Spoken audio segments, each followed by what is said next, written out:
पंचतंत्र के मित्रभेद में हम आज पढ़ेंगे उष्ट्र काकादि कथा। इससे पहले हम दमनक और पिंगलक की जो कथा चल रही है उसके बारे में चर्चा करते हैं कि दमनक पिंगलक से कहता है कि आपका जो मित्र है, अभिन्न मित्र संजीवक जो है, उसने निश्चय किया है कि वो कल प्रातः आपको मार डालेगा। और उधर दमनक ने संजीवक को जाकर यही कहा कि कल सुबह पिंगलक तुम्हें मार डालेगा क्योंकि वो तुम्हारे ऊपर दुष्ट बुद्धि रखता है।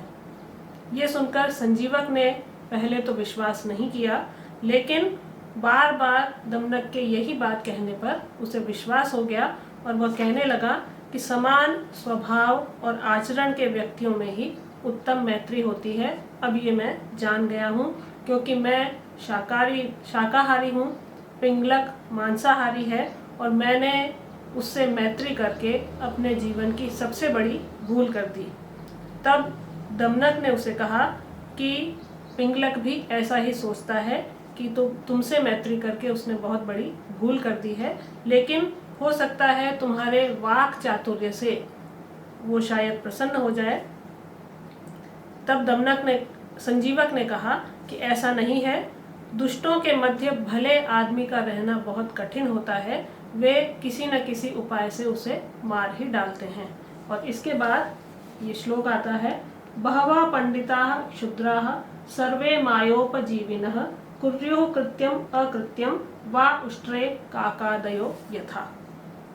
बहवः पंडिता, बहुत से पंडित, पंडित यहाँ पर धूर्त के अर्थ में आया है कि बहुत से धूर्त, क्षुद्र और मायोपजीविनः, मायावी जीव जब एकत्र हो जाते हैं तब कृत्यम अकृत्यम, चाहे करने योग्य हो या न करने योग्य हो, अर्थात उचित हो या अनुचित हो, वे सभी मिलकर उसी तरह से करते हैं जैसे काक आदि क्षुद्र जीवों ने एकत्र होकर उष्ट्र को मार डाला था।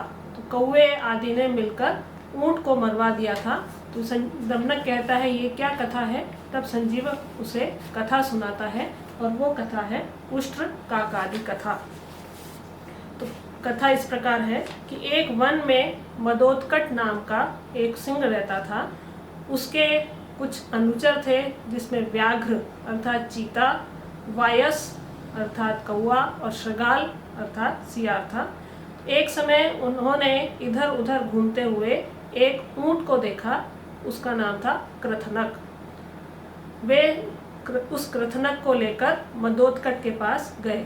तो वे जो चीता, कौवा, सियार आदि थे, उनको जंगल में घूमते हुए एक ऊंट मिला और वे उस ऊंट को, जिसका नाम कृथनक है, उसे लेकर अपने स्वामी मदोत्कट के पास गए कि आज हमें बहुत बड़ा जानवर मिला है और हम सभी इसे मारकर अपनी भूख अच्छे से मिटा सकते हैं, तो आप इसे मार डालिए और आप पहले स्वयं भोजन कीजिए, उसके बाद हम भी इसका भोजन करेंगे। तब मदोत्कट ने कहा कि मैं अपने घर आए अतिथि को नहीं मारता, मैं उसे अभयदान देता हूँ। और ये यहाँ पर इस श्लोक में आया है, गृहे शत्रुमपि प्राप्तम विश्वस्तम कुतो भयम यो हन्या तस्य पापम स्याच्छत ब्राह्मण घातजम। और इसका अर्थ है कि गृहे शत्रुमपि, कि शत्रु यदि घर में आ जाता है तो भी विश्वस्तम कुतो भयम, विश्वस्त और निर्भय होकर जो घर आया शत्रु है उसे भी मारना उचित नहीं है। यो हन्यात् तस्य पापम, और जो कोई उसे हनन करता है, उसे मारता है, वो शत ब्राह्मण वध के पाप का भागी होता है। शत ब्राह्मण घातजम, 100 ब्राह्मणों को मारने का पाप उसे मिलता है जो अपने घर आए शत्रु को मार देता है। इसलिए मैं इसे नहीं मारूंगा और मैं इसे अभयदान दूंगा।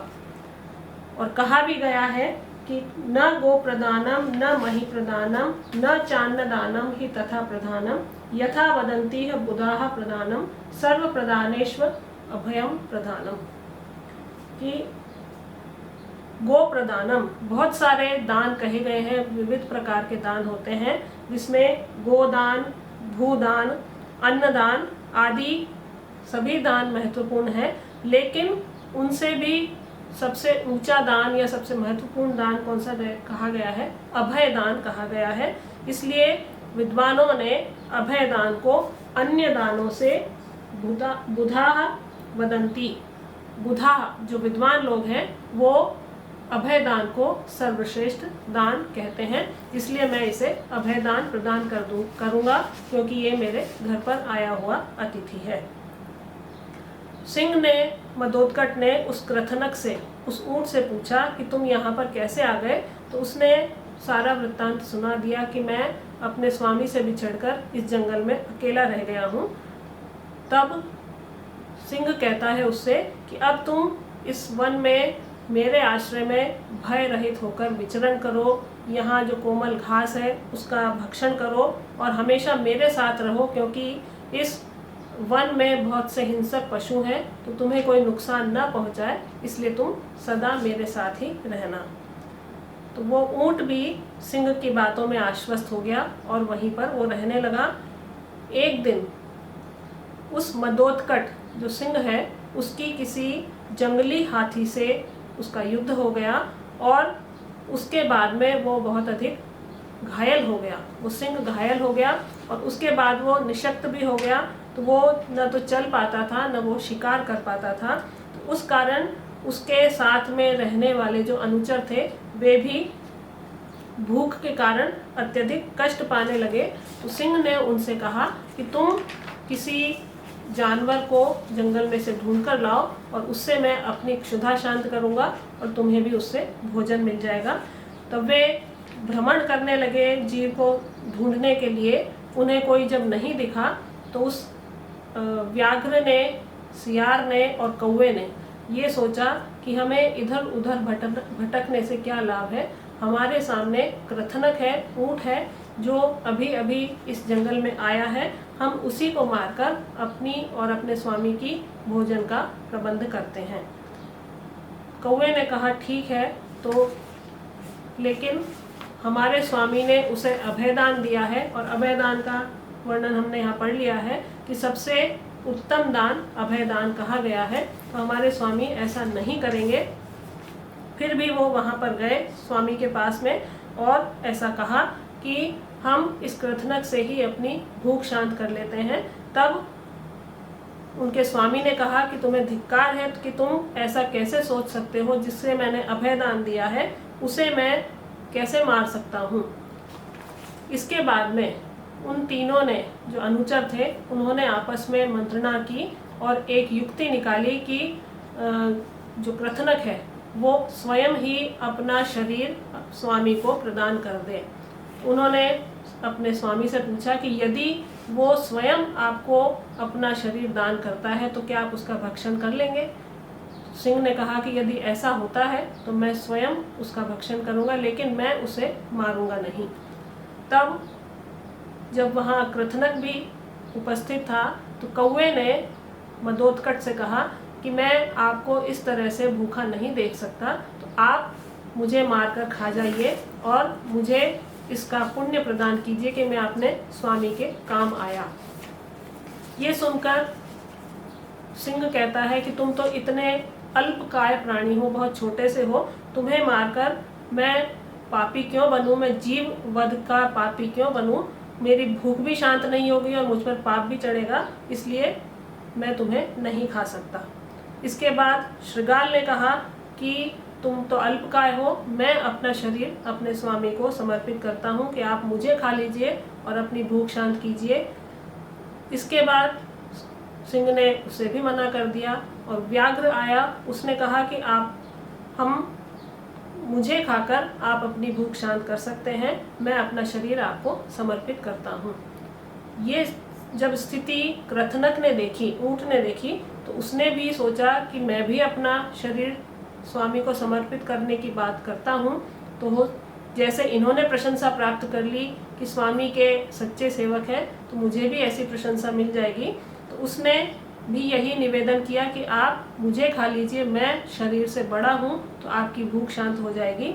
और जैसे ही उसने ये निवेदन किया मदोदकट के सामने, सिंह के सामने, तो ये सुनकर सिंह का इशारा पाते ही सारे जो अनुचर थे, व्याध और श्रृगाल, और इन्होंने मिलकर उस कृतनक का उदर पेट फाड़ डाला और सभी ने उसका भोजन कर लिया। और जो इनकी युक्ति थी, जो चाल थी, वो भी सफल हो गई और उनके अनुसार सारी योजना बनी और वही हुआ जो वो चाहते थे। कृतनक ने स्वयं अपना शरीर अपने स्वामी को समर्पित किया। तो ये संजीवक ने कथा सुनाई है और ये कहा है कि बहुत से क्षुद्र दुष्ट बुद्धि वाले जीव जब एकत्र हो जाते हैं तो वे चाहे उचित हो या अनुचित हो अपने कार्य को पूरा कर ही लेते हैं, चाहे उसमें किसी का भला हो या ना हो, लेकिन वो स्वयं का भला कर लेते हैं। इसलिए तुम मेरे साथ ऐसा कर रहे हो तो मुझे भी इसमें संदेह है, ऐसा संजीवक ने दमनक से कहा। तो आज हमने उष्ट्र काकादि कथा पढ़ी है, अब दूसरी कथा इसके बाद पढ़ेंगे।